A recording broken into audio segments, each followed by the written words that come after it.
Hello, everybody. Welcome back to Cure for the Common Game. Today, we're not going to do a deck. We are just going to talk about this is what do I call these? This week's pickups. So these are the cards I picked up this week. Got them from the local LGS, of course, and I just wanted to go through one by one because some of these are quite unique. But anyway, Ether Snap, 5 mana sorcery. Remove all counters from all permanents and remove all tokens from the game. Now, Wrath of Tokens is not bad. I mean, is really good anyway, but the ability to remove all counters, that's all counters from all permanents. That's a Planeswalker Wrath. Hydras, +1 counters, which is a very popular theme. Now, granted, it is a 5 mana at sorcery speed, but a lot of times, and yeah, you have to have a reason to put it in the deck, but in some metas, this is more powerful. It just destroys all walkers. And I feel like I picked it up because since War of the Spark came out, walkers are just so prevalent now. And that set had 39 walkers in it. So, and then the core set had, Trio of Chandra, and then we got Oko and the twins. Yeah, they're not done printing walkers, so that's why I picked that one up.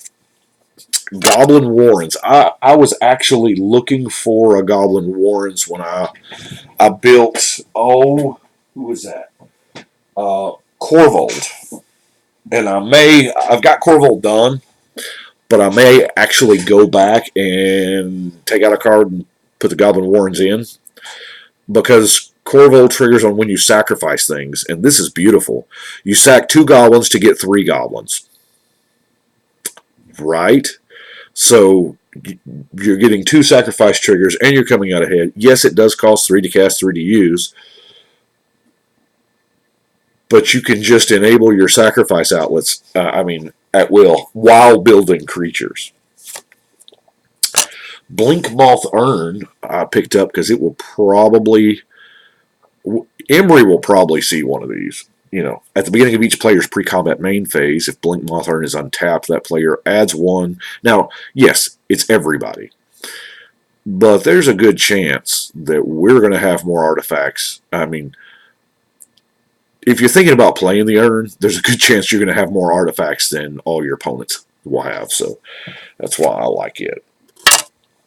Tower of Fortunes. Now, this looks terrible. There was a whole bunch of towers. 4 mana. They all cost 4 to use and 8 to activate. But this one's draw 4 cards. 8 mana, draw 4 cards.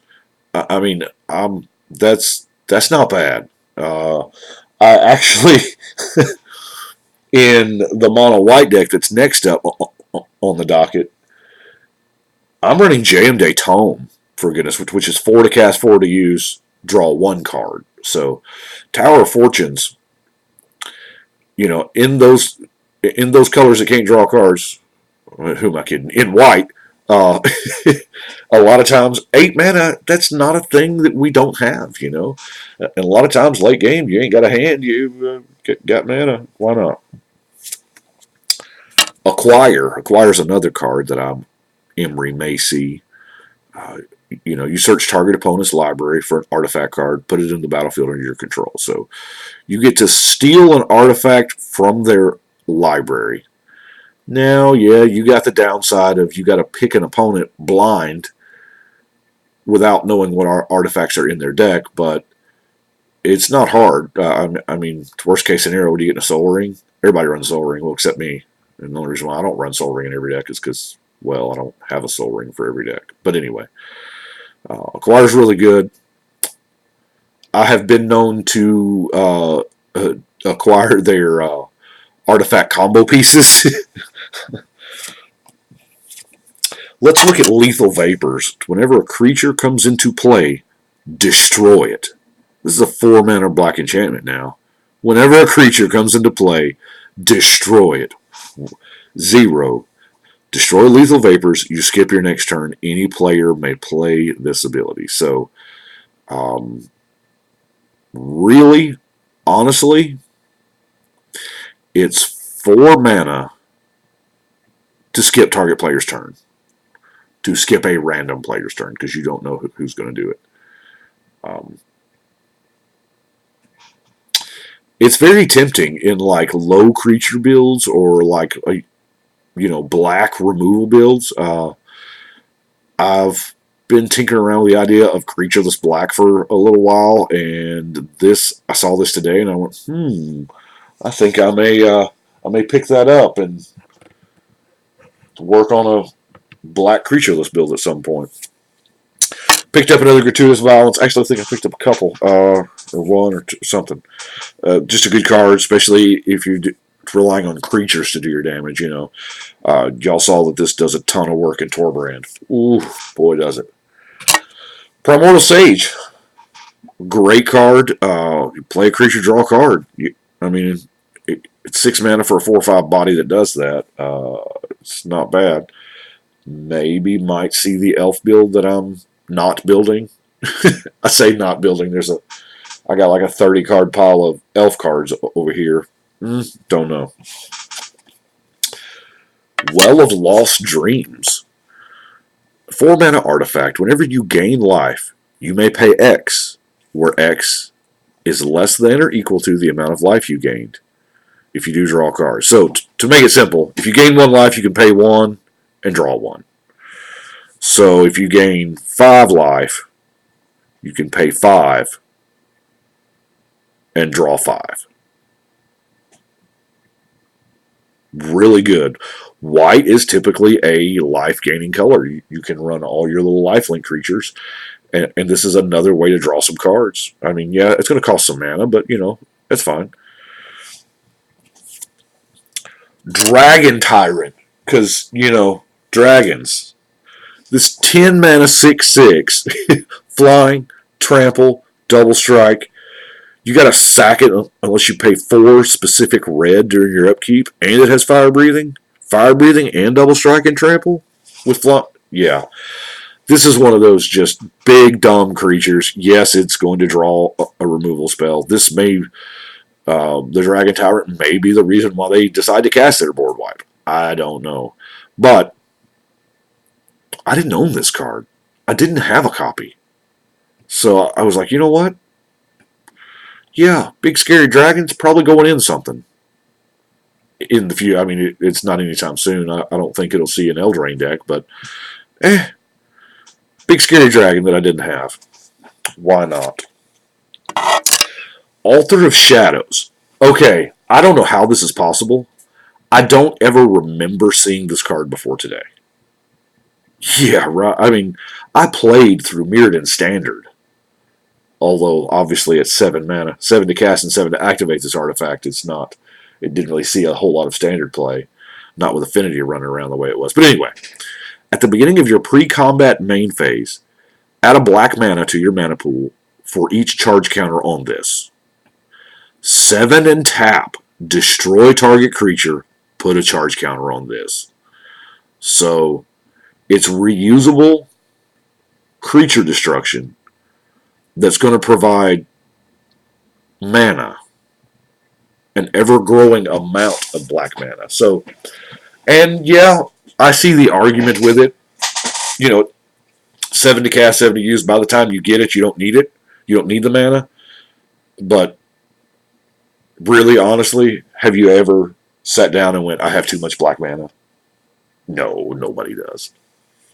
And, a splat stick that, wow.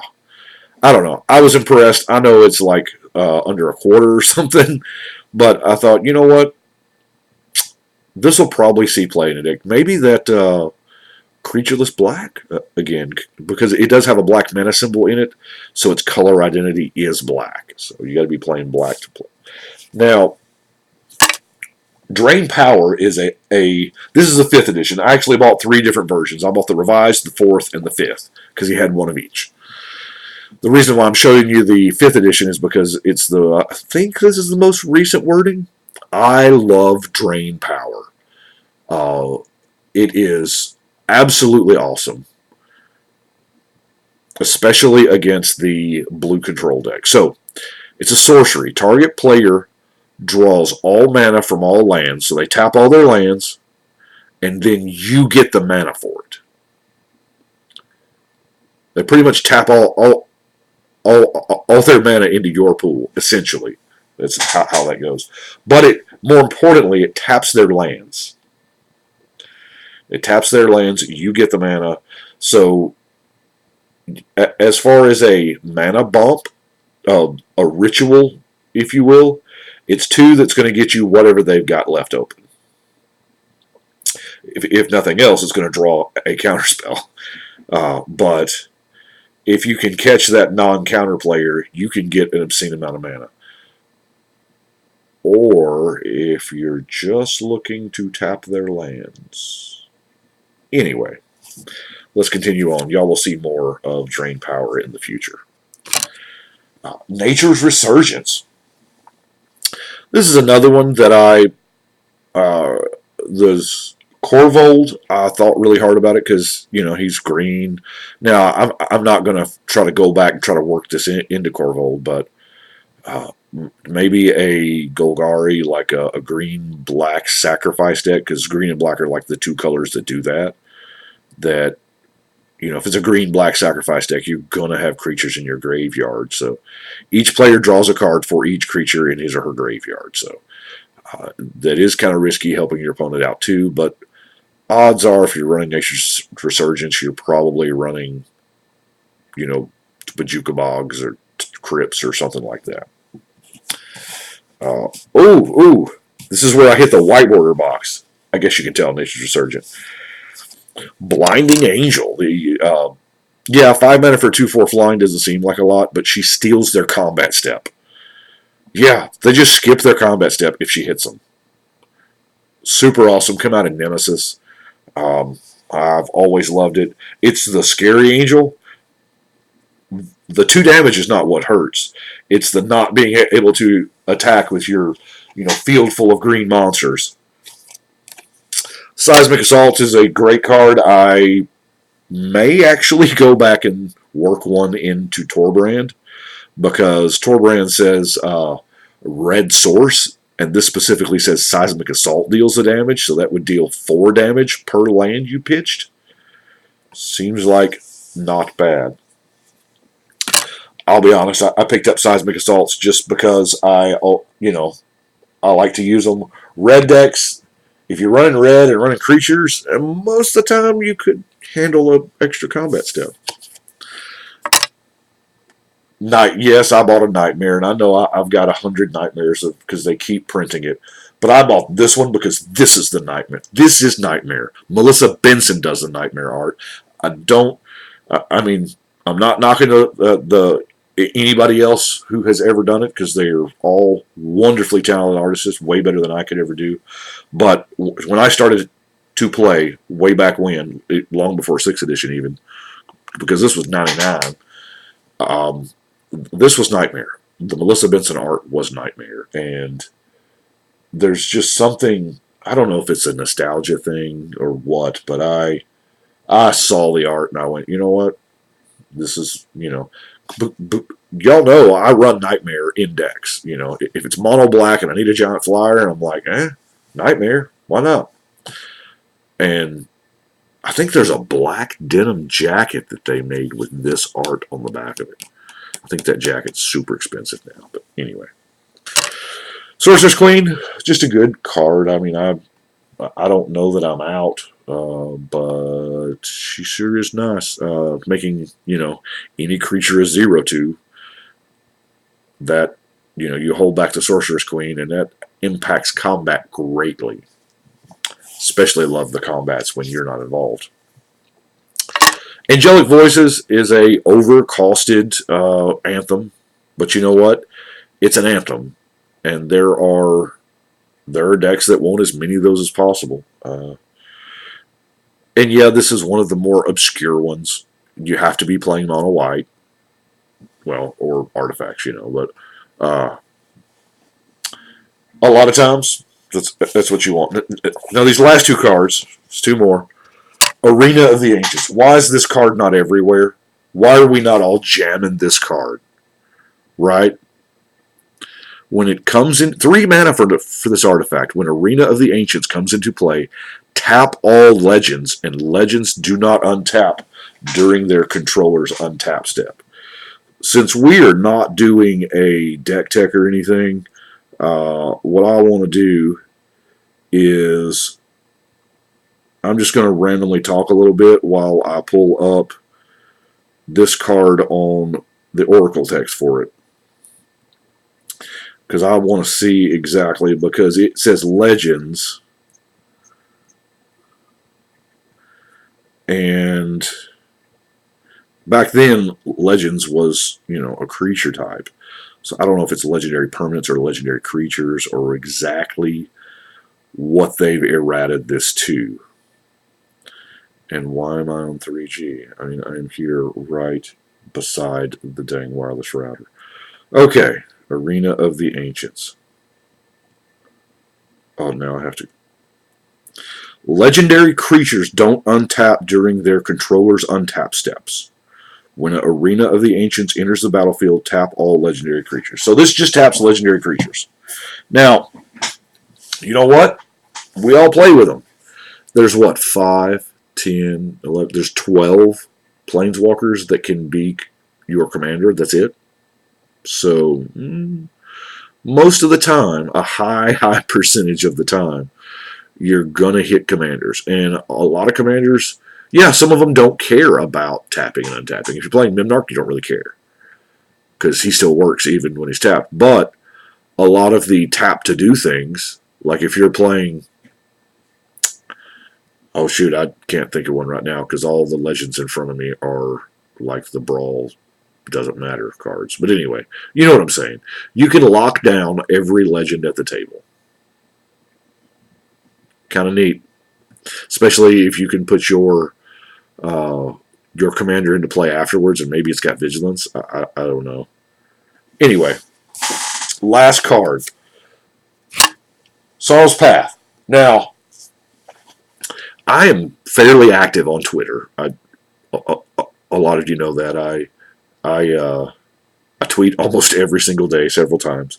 And a gentleman by the name of Sheldon Meanery, you may know that name. He's the creator of our format. He had posted something about Sorrow's Path with dinosaurs. And all I could say was challenge accepted. Because that is, okay, Sorrow's Path, it's a land. Does not produce mana, okay? Tap, exchange 2 of opponent's blocking creatures. This exchange may not cause illegal blocks. Sorrow's Path deals 2 damage to you and 2 damage to each creature you control whenever it is tapped. So, when you tap the land, you take 2, and all your dudes take 2. So all your enraging dinosaurs get to rage on. I sound like Dan Seals there for a second. They rage on. Anyway, but you get to do funky blocking shenanigans. So basically, you just get to trade blockers. Nope, that guy blocks this guy, and this guy blocks that guy instead. So you can choose how it's most beneficial. Sorrow's Path is not it's not a card that has ever been busted or too powerful or too expensive. But for that particular interaction with dinosaurs, thank you, Sheldon. I'll love it. I'll take it. I don't know that I have another dinosaur deck in me, because I think I've already built all the legendary dinosaurs. However, I'm sure there's more coming down the pike, because they apparently like the dinosaur creature type. Now, there are no dinosaurs on Eldraine, I don't think. I think there's just a lot of beasts.